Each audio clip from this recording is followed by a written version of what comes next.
I'm I'm just a very average human being who just probably feels a lot. I'm a person who gets easily moved with anything that is artistic, with anything that is honest, with anything that is about the value of the human spirit. And this entire curiosity about how a person can overcome their fear and their challenges in life was something that always made me ponder. আমি সবসময় ভাবতাম কি করে নিয়ে এই মানুষটা এত mile cross করে নিয়ে এখন নতুন শহরে এসেছে, how is it that they are managing their lives, আর এই প্রশ্ন আর এই যে কৌতূহলটা ছিল সেটা কোনোদিন হয়তো আমি ডাউস করতে পারি না। ওটা ডাউস না করার জন্য অফকোর্স আমার কাছে কোনো জবাব অ্যাসার ছিল না কী করে নিয়ে করবো, কেন অনেক বছর কি হয় when women get married, we move from city to city sometimes, with our husbands, and there are quite a few men here, and invariably I think it's the women who take the change in the job, and we take that as a very natural transition in life. But with that transition, we actually don't know what we're negotiating in life. Sometimes we are left jobless.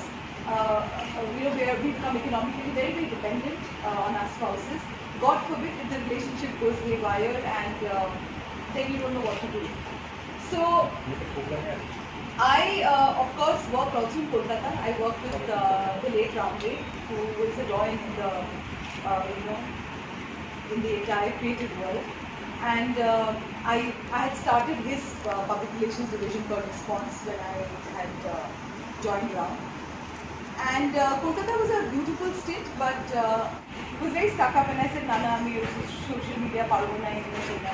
And then I left Kolkata. I was very happy to leave Kolkata at that stage in my life, because I think I had not grown as an individual at all. I was still very conditioned with the life that I had led in Delhi. And of course, I had this whole thing since I was a child in Shillong, that you face of what beat that I would be given. And so I knew that the internet is free, and I knew that I did not need a brick and mortar office. I could write because we had social media.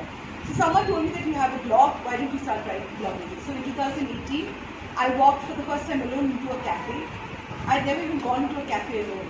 And it's like so many of us, I'd forgotten the way back home. If you left me somewhere in Bangalore, I would not know how to come back, because it was such a, it was like a horse with the blinkers, and that's all that I had around me. And 2018, I began writing a blog. I did not know what to write on, and write accepting on arts and crafts. That's something that I grew up with. বাড়িতে আমরা অনেক arts and crafts দেখেছি, বাড়িতে সবসময় মা হাতের জিনিসপত্র বানানো রাখতো। I started writing stories, and that got appreciated, and a lot of people came up to me, and they started giving me sarees and jewelry. খুব লজ্জা পেতাম সেই সময়, because বেশিরভাগ মেয়েরা, they were in their 20s, they were 25 or 28, who were wearing jewelry or wearing clothes and posting a picture and then blogging it.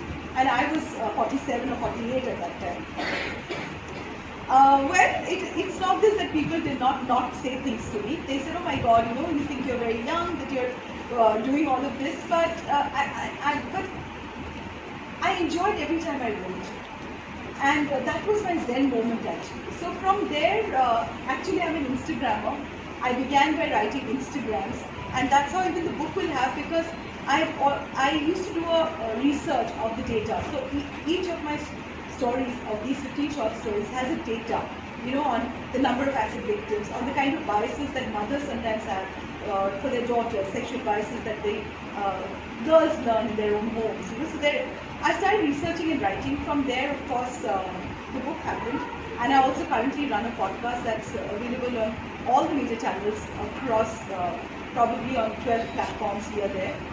And we've organically grown tremendously. We've had voices from all across the world, from entrepreneurs to artists to writers to activists, to people from South Africa to UK to everywhere.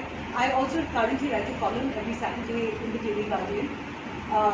I have done voiceover artists. I was also picked up. I did a film during Durga Puja with the transgenders, and this was just done at home because আমার খুব খারাপ লেগেছিল যে everybody was being allowed, but the trans women were not being allowed to come, and in spite of it being a community puja. And that film, it's so strange that when you do good, good will always come back to you somewhere. That film was sent by a friend to the Election Commission of Karnataka, and I won the Election Commission film of 2019 in Karnataka. And I made that film. So there has been a lot of, people have really forwarded my work.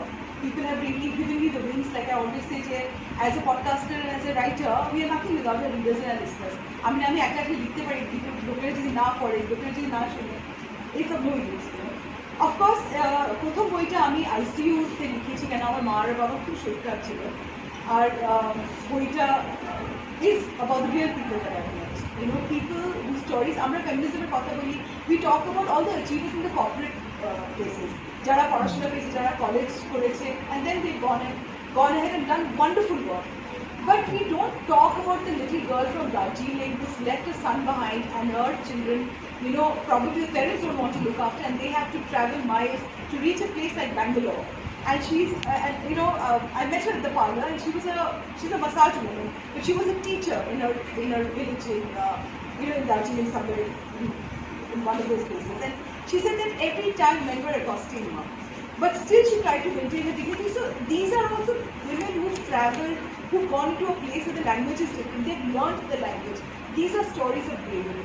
And these stories and my podcast also are voices that you will not find in mainline newspapers, because unless there is a corporate deal or a government deal somewhere, these places, these stories don't get written about. And my whole endeavor from here on is to create a space for voices that have not been heard. For example, today was in the morning I had done a podcast with an amazing woman called Razia Shabnam. She's from Kolkata. She's the first woman boxing coach, a Muslim woman. And there was a film made on her called Burqa Boxers, and she's trained so many Muslim girls who come in their burqa, they enter the boxing ring and they learn and they go in and for international and state level. She's the first woman who's